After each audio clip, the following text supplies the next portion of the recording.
E aí, pessoas, bom dia, boa tarde, boa noite, tudo tranquilo? Tudo beleza?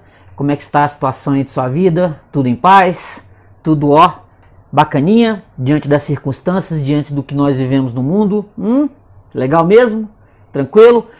Antes de qualquer coisa, como sempre, em todos os meus vídeos eu peço, se inscreve no canal, curte, tá?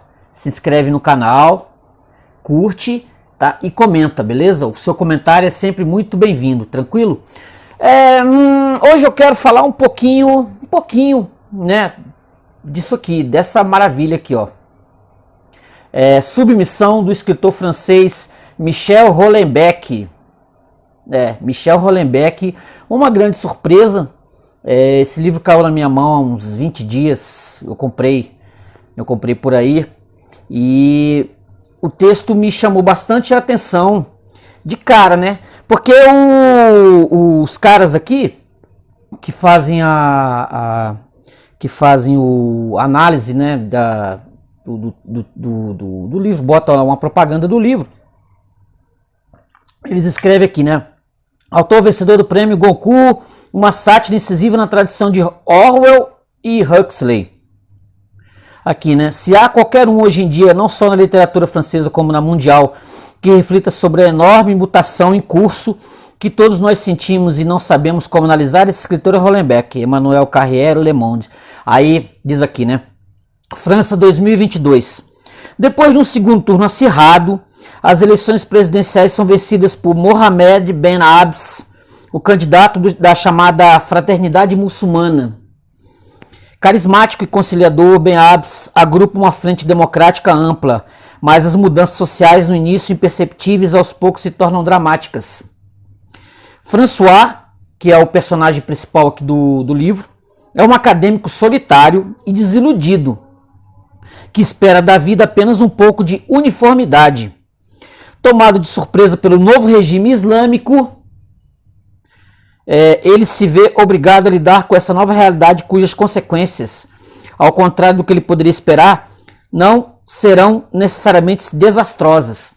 Aí eles fazem uma comparação aqui, né? Comparada a 1984, do George Orwell, e Admirável Mundo Novo, de Aldous Huxley.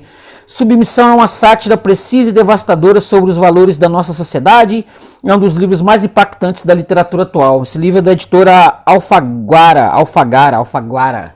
Entendeu? Tirante aqui a comparação com 1984 e o Admirável Mundo Novo, que eu achei meio forçado, que eu tenho a impressão que todo livro, né? Todo livro de distopia, eles têm que colocar enfiar esse rótulo, né? Que é um livro que tem que se comparar ao 1984, o Admirável Mundo Novo. Eu li e não achei tanto, não. Como eu sempre costumo falar, quase todo vídeo meu aqui, em 1984, ele acaba aparecendo. Nem que eu venha falar de Negrinha, do Monteiro Lobato, entendeu? É um exagero, né?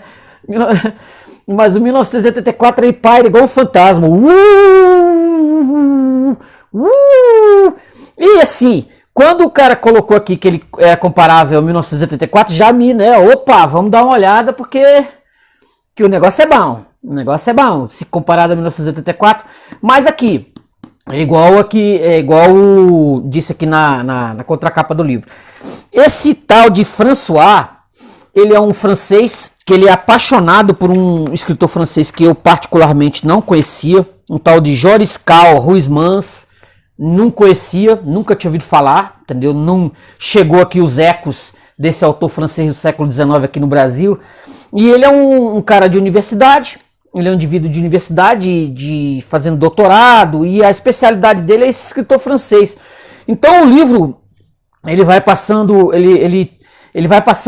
pela essa comparação com esse Huysmans, ele junta o autor aqui, Houellebecq, ele junta esse Huysmans, que eu não conheço, mas que eu vou ler, eu vou procurar e vou ler, porque tá na base desse aqui, essa junção dos dois, século XIX, a França, né, com seus grandes escritores, com a arte, E aquela ideia sempre presente da decadência europeia.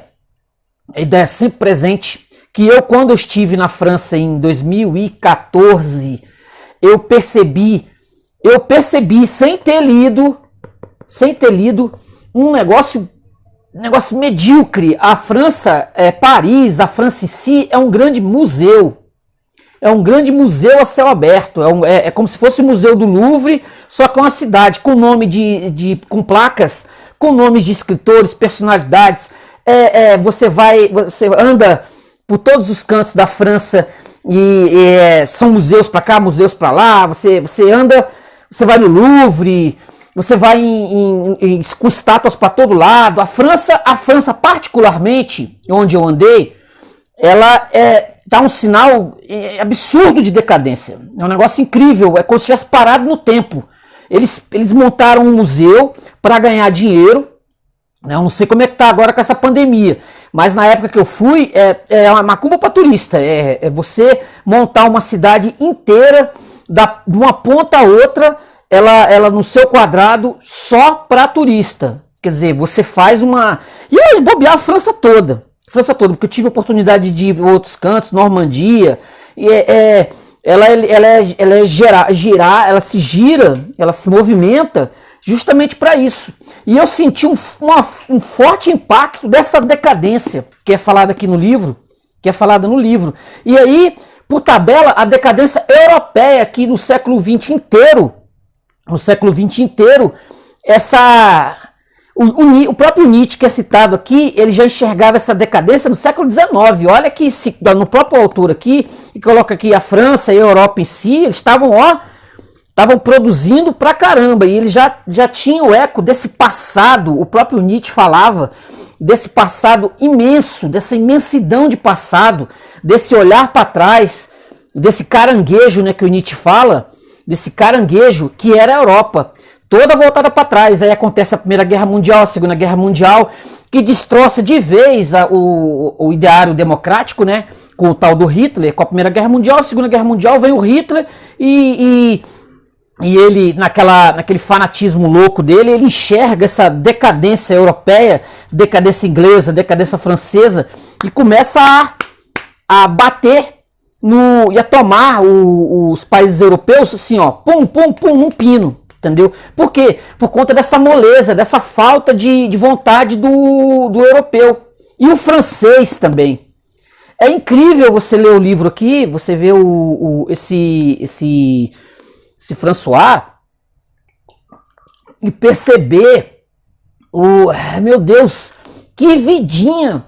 Universidade, atrás de mulheres, né, da vida fácil, pagando mulher, não consegue se relacionar, não consegue ter um relacionamento firme. Ele muito intelectualizado, muita leitura, muito intelectualizado, mas com pouca vontade de realizar algo grandioso. Ele vai lá, faz o material dele, passa 7 anos escrevendo sobre esse autor francês. E a França, ao mesmo tempo, a França vai sendo englobada pelos islâmicos, ela vai sendo tomada aos poucos, usando o regime democrático, que é bem interessante, que esse pessoal sempre usa, né? Não estou falando propriamente dos islâmicos, mas estou falando de tiranos, ditadores, como o próprio Hitler que eu citei, que eles usam a democracia, o voto, para chegar ao poder e dali nunca mais sair. Né? Nunca mais sair, ao contrário de Coreias do Norte, etc. O ocidental, ele usa do expediente da democracia, né, do voto. As pessoas votam no indivíduo, aí pronto, não quer sair mais. O que no Brasil aconteceu com o próprio Getúlio Vargas. Ele foi eleito em 1934 para presidente e só foi apiado, teve o golpe em 37, só foi apiado do poder em 45, quando teve a Segunda Guerra Mundial, aí tinha novos ares, etc, e ele é apiado do poder. Quer dizer, usam o regime democrático, o sistema democrático, para se perpetuar no poder. E aqui é interessante, porque ele vai, esse François, você vai vendo o niilismo existencial desse indivíduo e o niilismo francês também. né, os islâmicos eles tomam o poder, eles chegam ao poder. Esse político, né, esse político islâmico, Ben Abs, ele se candidata, ele é eleito, e aí ele começa a fazer muitas modificações na França, a instaurar a Sharia, instaurar o islamismo como religião oficial francesa. E depois disso, pasmem, os países que estão ao redor, os países europeus, também vão se tornando islâmicos. É sensacional, no ano de 2022, ó. 2022, estamos em 2021, 2022, logo ali. É sensacional. Aí você vê o mental do indivíduo, você vai vendo o mental do indivíduo e vai falando, meu Deus, que falta, como europeu, como ocidental, meu Deus, tá... Ai, assim, claro, nós sabemos, assim, isso aqui é uma distopia. O indivíduo aqui, o autor, ele colocou o Islã porque em 2011, eu não lembro bem a data, se alguém lembrar, é quando teve aquele caso lá do Charlie Hebdo, eu não tô lembrando agora de cabeça, foi em 2011 que aconteceu, aí ele escreveu esse livro, diante daquela comoção toda, né, que sucedeu com a morte dos cartunistas lá na França. Aí esse Hollenbeck, ele sapecou que em 10 anos a França ia estar ocupada pela religião islâmica de ponta a ponta, entendeu? E aqui a citação deles à universidade, que é a universidade que o François trabalha, que ele trabalhava, e quando tem a chamada Revolução Islâmica, ele é demitido, mas ele é logo recontratado. Mas desde que ele se torne islâmico também, entendeu? Olha só o comecinho do livro aqui, ó.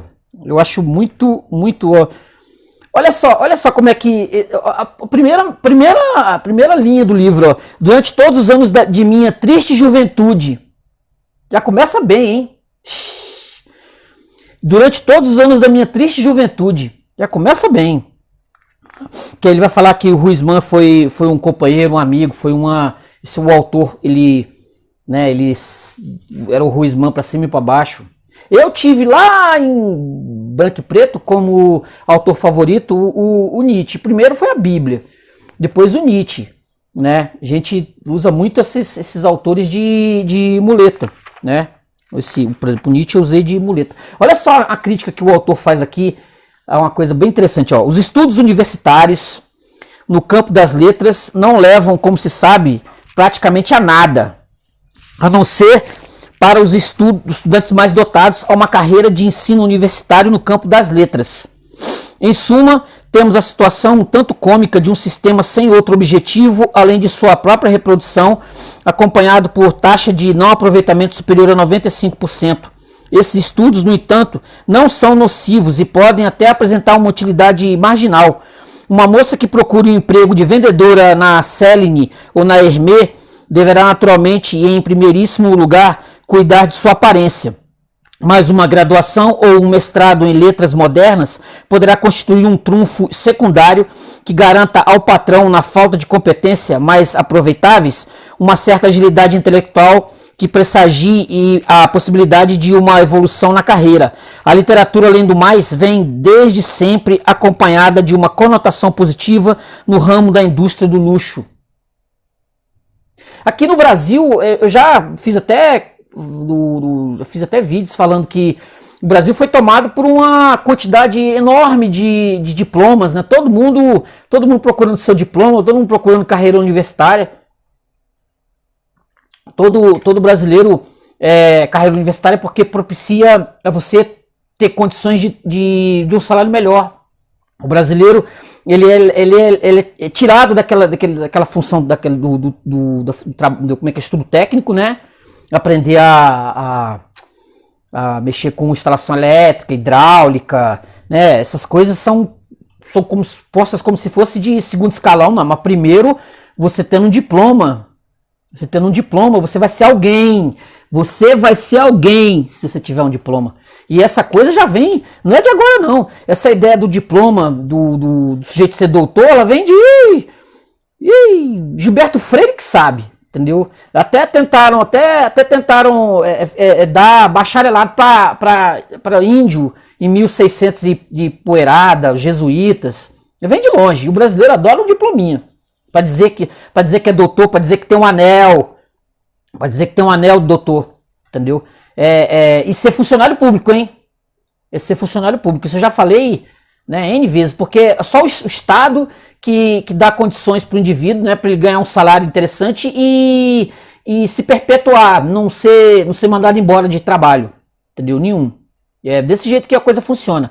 Você sabe como é que é, entendeu? Você tá, tá garantido pro resto da sua vida. Trabalhando na empresa tal, você não tá garantido, mas como funcionário público você tá, entendeu? E o autor coloca exatamente isso. No meu caso, eu tinha consciência de fazer parte da mínima franja dos estudantes mais dotados. Escrever uma boa tese, eu sabia e esperava uma menção honrosa. Fiquei até agradavelmente surpreso com as felicitações do júri por unanimidade. Aí, voltando, né? Aí a França passa a estar completamente ocupada pelos islâmicos, depois da eleição do sujeito. Aí os costumes começam a ser modificados. Quer dizer, a França, cara, o negócio ali já é complicado. Aí você tem no poder, chega ao poder um islâmico, ele vai mudar os costumes. É o que a tese do autor. A tese do autor. Eu quero ler uma passagem aqui, ela é bem interessante e peço que você preste bastante atenção, porque é bem interessante. Olha só, vou ler aqui. Segui o François falando, né? Segui Rediger até o primeiro andar, a um grande salão biblioteca de paredes muito altas e pé direito, que devia beirar os 5 metros. Uma das paredes estava inteiramente coberta de livros, observei de relance que havia uma profusão de edições antigas, sobretudo do século XIX. 2 escadas metálicas sólidas, montadas sobre rodanas, permitiam ter acesso às prateleiras mais altas. Do outro lado, vasos de plantas estavam pendurados numa treliça de madeira escura, pregada ao longo de toda a altura da parede. Havia eras, samambaias e uma vinha virgem cuja folhagem descia em cascata do teto ao chão, serpenteando os quadros, uns com reproduções de versículos do Alcorão, outros com fotos em formato grande, reveladas em papel fosco que representavam conjuntos galácticos, supernovas, nebulosas e espiral. Num canto, uma grande escrivaninha estilo diretório ficava de viés para a sala. Rediger me levou até o canto oposto, onde poltronas de um tecido surrado, de listas vermelhas e verde, rodeavam uma mesa de centro largas com um tampo de cobre. Posso realmente oferecer um chá se você gostar, disse, convidando-me a sentar. Também posso oferecer bebidas alcoólicas, uísque, porto, o que quiser. E o excelente Meursault. Então vamos de Meursault. Respondi, deve ser Meursault, porque eu tenho... Você sabe o que é, Meursault. Respondi mesmo assim um pouco intrigado, pois parecia que o Islã condenava o consumo de álcool. Pelo menos era o que eu sabia. Mas no fundo aquela era uma religião que eu conhecia mal. Ele desapareceu, talvez para pedir que nos trouxesse a bebida. Minha poltrona ficava em frente à janela alta, antiga, de vidraças separados por cruzetas de chumbo, que dava para as arenas. Era uma vista extraordinária. Acho que pela primeira vez eu tinha uma visão tão completa do conjunto das bibliotecas. No entanto, minutos depois me aproximei da biblioteca, também era impressionante. 2 prateleiras da parte inferior estavam repletas de volumes de 21 por 29,7 centímetros. Eram teses defendidas em diversas universidades europeias. Olhei o título de algumas antes de topar com uma de filosofia defendida na Universidade Católica de Louvain-la-Neuve, assinada por Robert Rediger e intitulada Guénon, leitor de Nietzsche. Estava tirando-a da prateleira quando Rediger entrou na sala. Levei um susto, como se estivesse fazendo algo errado, e esbocei o gesto de recolocá-la. Ele se aproximou sorrindo. Não tem problema, não há nada de secreto.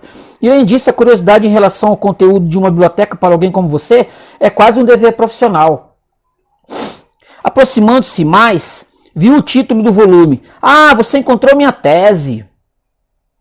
Balançou a cabeça. Consegui meu doutorado com ela, mas não era uma tese excelente. Era, em todo caso, bem inferior à sua. Digamos que eu forçava um pouco os textos, como se diz. Guénon, refletindo bem, não foi tão tão influenciado assim por Nietzsche. Sua rejeição ao mundo moderno é igualmente forte, mas ele vem de fontes radicalmente diferentes.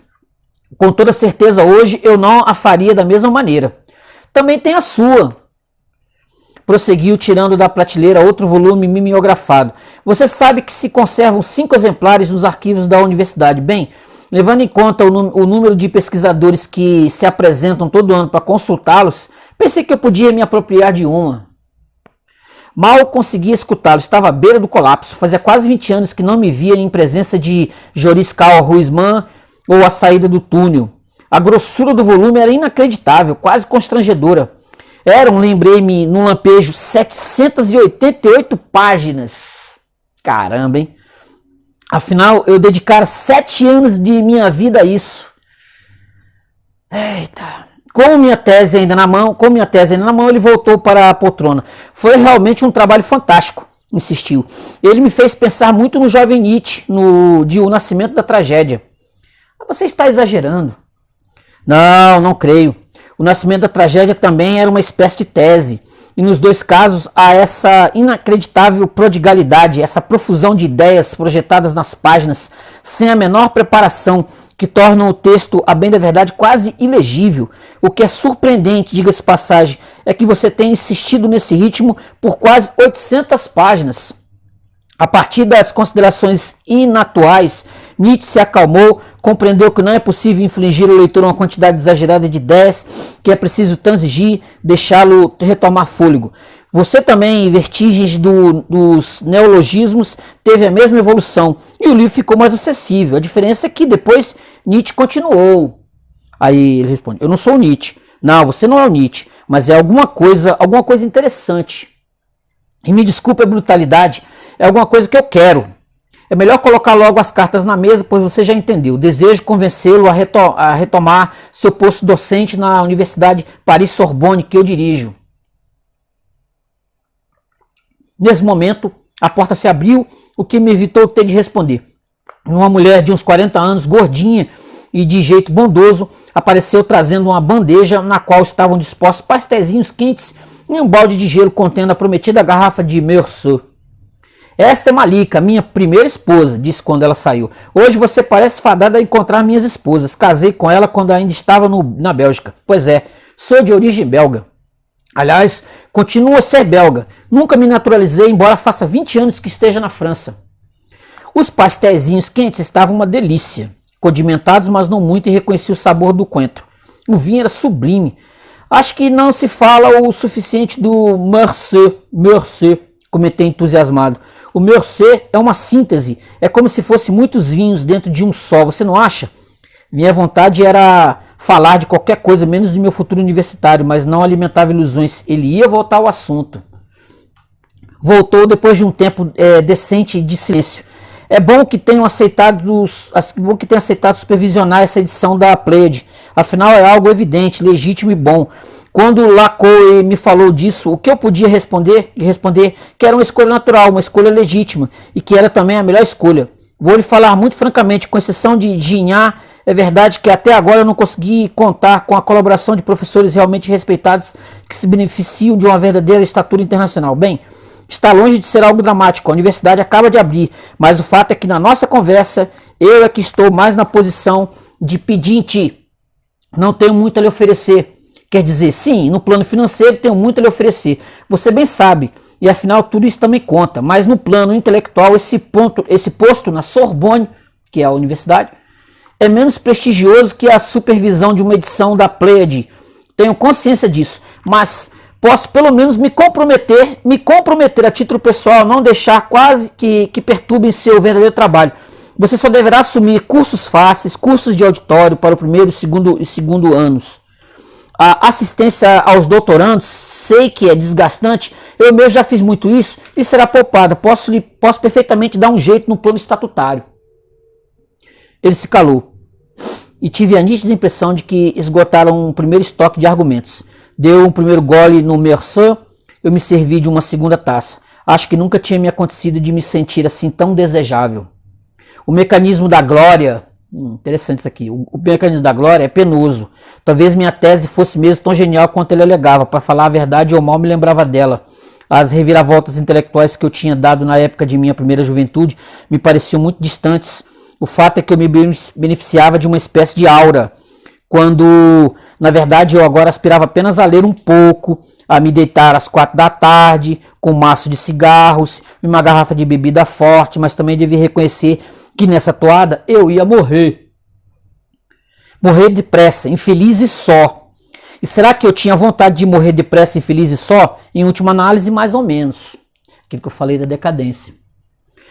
Terminei meu copo, servi-me de mais o terceiro. Pelo janelão envidraçado, eu vi o sol se pondo sobre as arenas, o silêncio se tornava meio constrangedor. Bem, ele queria colocar as cartas na mesa, e eu também. Mas há uma condição, eu disse prudente, uma condição que não é insignificante. Ele balançou lentamente a cabeça. Você acha que sou alguém que poderia se converter ao Islã? Pendeu a cabeça para baixo, como mergulhasse em intensas reflexões pessoais, depois ergueu os olhos para mim e respondeu sim. Caramba. No instante seguinte, tornou a dar seu grande sorriso luminoso, cândido.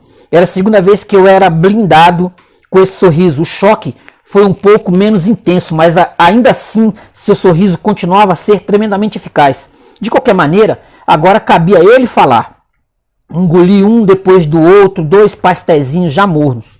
O sol desapareceu atrás das arquibancadas, a noite invadiu as arenas. Era espantoso pensar que lutas de gladiadores e feras tinham de fato acontecido ali uns 2000 anos antes. Você não é católico, que poderia constituir um obstáculo, recomeçou suave. Não, de fato, não se podia afirmar isso. E também não penso que seja propriamente ateu. No fundo, verdadeiros ateus são raros. Você acha?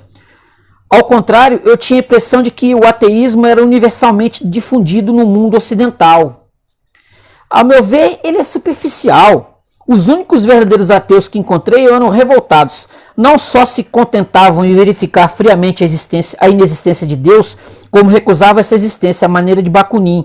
E mesmo se Deus existisse, seria preciso livrar-se dele. Em suma, eram ateus da Kirillov, rejeitavam Deus porque queriam pôr o homem em seu lugar. Eram humanistas, tinham uma alta ideia da liberdade humana, da dignidade humana. Suponho que você também não se reconhece nesse perfil. Não, nesse também não, de fato. Só a palavra humanismo já me dava uma leve vontade de vomitar. Mas talvez fosse os pastezinhos quentes, eu tinha abusado deles. Bebi mais uma taça de Mercier para ver se passava. O que há, ele continuou, é que a maior parte das pessoas vive sua vida sem se preocupar demais com essas questões que parecem a elas exageradamente filosóficas, só pensam nisso quando são confrontadas a um drama, uma doença grave, a morte de um próximo. Bem, isso é verdade no Ocidente, porque em qualquer outro lugar do mundo é em nome dessas questões que os seres humanos morrem e matam, travam guerras sangrentas, e isso desde a origem da humanidade. É por essas questões metafísicas que os homens combatem, com certeza não por taxas de crescimento, nem pela partilha de território de caça. Mas mesmo no Ocidente, o ateísmo não tem base sólida. Quando falo de Deus com as pessoas em geral, começo emprestando a elas um livro de astronomia. É verdade que essas suas fotos são muito bonitas. Sim, a beleza do universo é fantástica e seu gigantismo, sobretudo, é estarrecedor. Centenas de bilhões de galáxias compostas cada uma de centenas de bilhões de estrelas, sendo que algumas estão a bilhões de anos-luz, centenas de bilhões de quilômetros. E, na escala do bilhão de anos-luz, começa a se constituir uma ordem. Os conjuntos galácticos se dividem para formar um grafo labiríntico. Exponha esses fatos científicos a 100 pessoas escolhidas ao acaso na rua. Quantas terão a coragem de afirmar que tudo isso foi criado ao acaso? Ainda por cima, o universo é relativamente jovem, 15 bilhões de anos no máximo. É o famoso argumento do macaco datilógrafo. Quanto tempo um chimpanzé levaria batendo ao acaso no teclado de uma máquina para reescrever a obra de Shakespeare? Desculpa. Quanto tempo um acaso cego levaria para reconstruir o universo? certamente bem mais de 15 bilhões de anos. E não é apenas o ponto de vista do homem da rua, é também o dos maiores cientistas. Talvez não tenha havido espírito mais brilhante na história da humanidade que o de Isaac Newton. Pense nesse esforço intelectual extraordinário, inacreditável, que consistiu em unir numa mesma lei a queda dos corpos terrestres e o movimento dos planetas.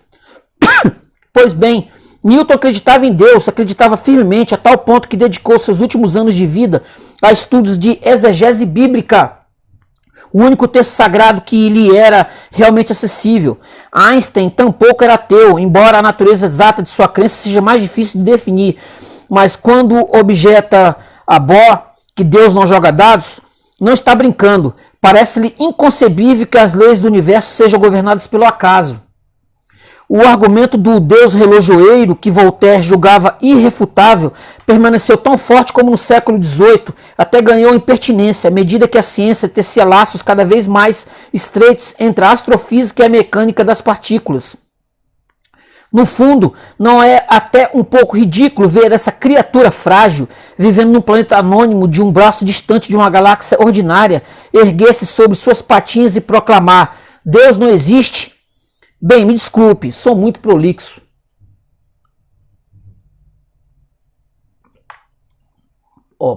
Continua, hein? Presta atenção. Não se desculpe, isso realmente me interessa. Eu disse com franqueza. Na verdade, começava a ficar de saco cheio. E uma olhada de soslaio me informou que a garrafa de Merceau estava vazia. Verdade, prossegui, que meu ateísmo não se fundamenta em bases muito sólidas. Seria presunçoso de minha parte afirmar isso. Presunçoso sim, essa é a palavra. No fundo do humanismo ateu há um orgulho, uma arrogância inacreditável. E até a ideia cristã da encarnação demonstra uma pretensão um pouco cômica. Deus se fez homem. Por que Deus não seria encarnado de preferência como um habitante de Sirius ou da galáxia de Andrômeda? Você acredita na vida extraterrestre? Interrompi-o com surpresa. Não sei, não costumo pensar nisso, mas é só uma questão de aritmética. Levando em conta as miríades de estrelas que povoam o universo, planetas múltiplos que gravitam em torno de cada uma delas, seria muito surpreendente que a vida tenha se manifestado apenas na Terra. Mas pouco importa, o que quero dizer é que o universo traz, obviamente, a marca de um desígnio inteligente, que é, obviamente, a realização de um projeto concebido por uma inteligência gigantesca. E essa ideia simples, mais cedo ou mais tarde, se imporia de novo. Isso eu entendi muito jovem. Todo o debate intelectual do século XX se resumira a uma posição entre o comunismo, digamos, a variante hard do humanismo, e a democracia liberal, sua variante suave. Era ainda assim tremendamente redutor. O retorno do religioso, de que então se começava a falar, eu já sabia, creio que desde os meus 15 anos, que era inelutável. Minha família era bastante católica. Bem, isso já era algo meio distante. Meus avós que eram católicos, então naturalmente eu me virei em primeiro lugar para o catolicismo. E desde meu primeiro ano de universidade me aproximei do movimento identitário. Devo ter feito um visível gesto de surpresa, pois ele se interrompeu e me observou com um meio sorriso. No mesmo instante bateu na porta. Ele respondeu em árabe e Malika reapareceu trazendo mais uma bandeja com uma cafeteira, 2 xícaras e um prato de baclavas, de pistaches e pastezinhos folheados. Tinha também uma garrafa de boca e 2 copinhos. Rediger nos serviu o café antes de prosseguir. Estava amargo, fortíssimo e me fez muito bem. Recuperei na mesma hora toda a minha lucidez. Nunca escondi meus engajamentos de juventude, prosseguiu. E meus novos amigos muçulmanos jamais pensaram em me censurar. Parecia a eles perfeitamente normal que em minha busca por um caminho para sair do humanismo ateu, eu me voltasse em primeiro lugar para a minha tradição de origem. Aliás, não éramos racistas nem fascistas. Bem, sim, para ser totalmente honesto, certos identitários não estavam muito longe disso. Mas eu, em nenhuma hipótese, nunca. Os fascismos sempre me pareceram uma tentativa espectral, uma visão de pesadelo falsa para tornar a dar vida a nações mortas. Sem a cristandade, as nações europeias não eram mais que corpos sem alma, zumbis. Por fim, a cristandade conseguiria reviver? Acreditei que sim, acreditei nisso há alguns anos, com dúvidas crescentes, pois estava cada vez mais marcado pelo pensamento de Toynbee, por suas ideias de que as civilizações não morrem assassinadas, mas se suicidam. E depois tudo desmoronou em um dia.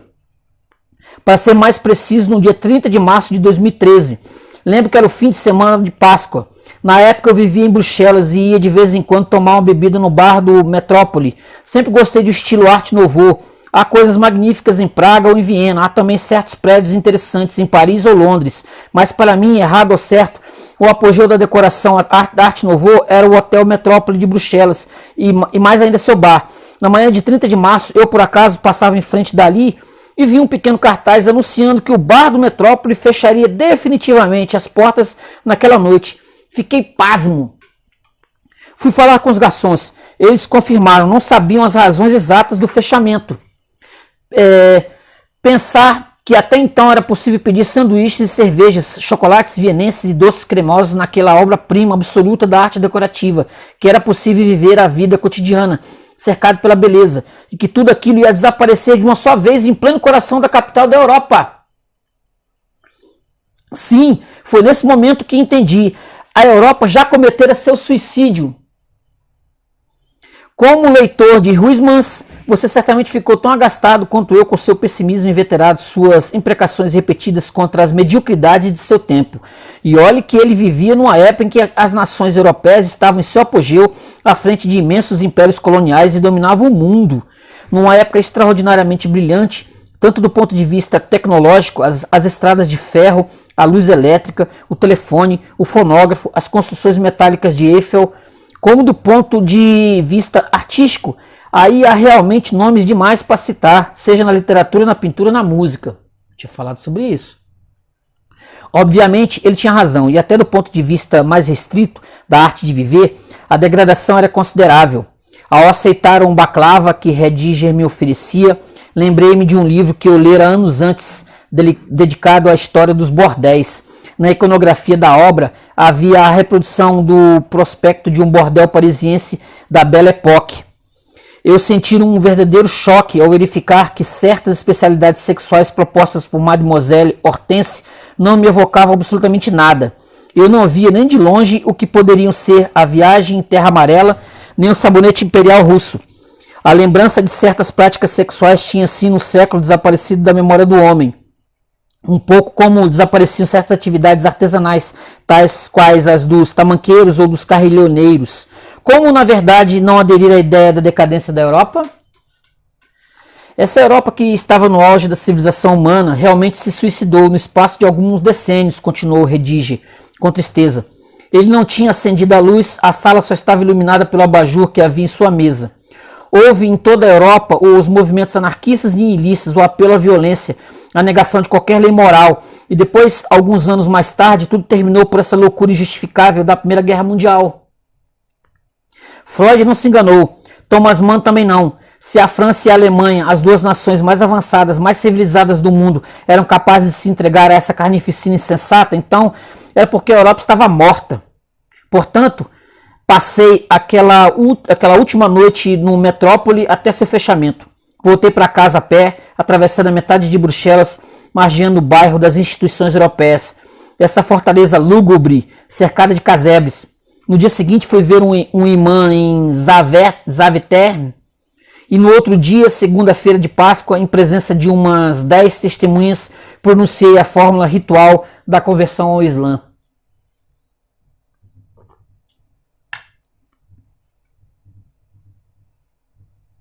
Sensacional, né?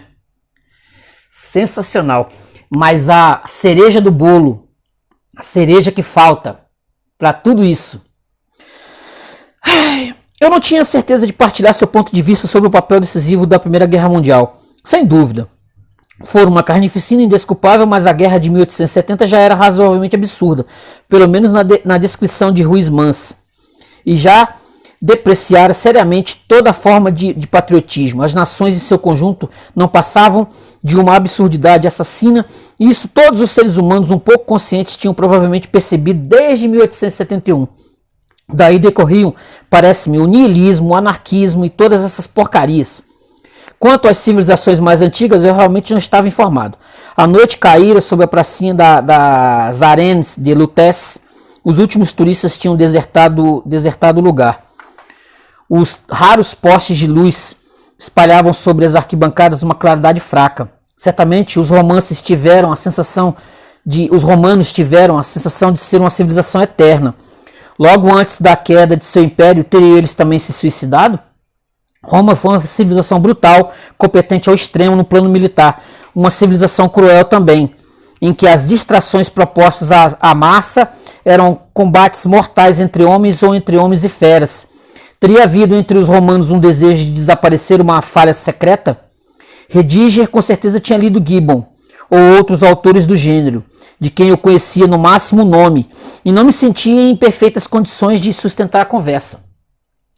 Realmente eu falo demais, ele disse, esboçando um gesto de desagrado. Serviu-me de uma dose de boca. Passou-me de novo a bandeja de doces, estava excelente. O contraste com o amargo da aguardente de figo era delicioso. É tarde, acho melhor ir embora, eu disse com hesitação. Na verdade, não tinha tanta vontade de ir. Espere! Levantou-se e se dirigiu à sua escrivaninha. Logo atrás havia umas estantes com dicionários e manuais. Voltou com um livrinho assinado por ele, publicado numa coleção de bolsa ilustrada, intitulado 10 perguntas sobre o Islã. Estou lhe infligindo 3 horas de proselitismo religioso, quando na verdade já escrevi um livro sobre o assunto. Isso deve estar se tornando uma segunda natureza, mas talvez já tenha ouvido falar nele. Já, o livro vendeu muito bem, não foi? 3 milhões de exemplares, desculpou-se. Parece que desenvolvi um dom absolutamente imprevisto para a vulgarização. É claro que é tremendamente esquemático, desculpou-se de novo, mais ou menos poderá lê-lo depressa. Aí eram 128 páginas, um monte de iconografia, 2 doses de boca. Você vive numa linda casa. Levei anos para tê-la, realmente não foi fácil, acredite.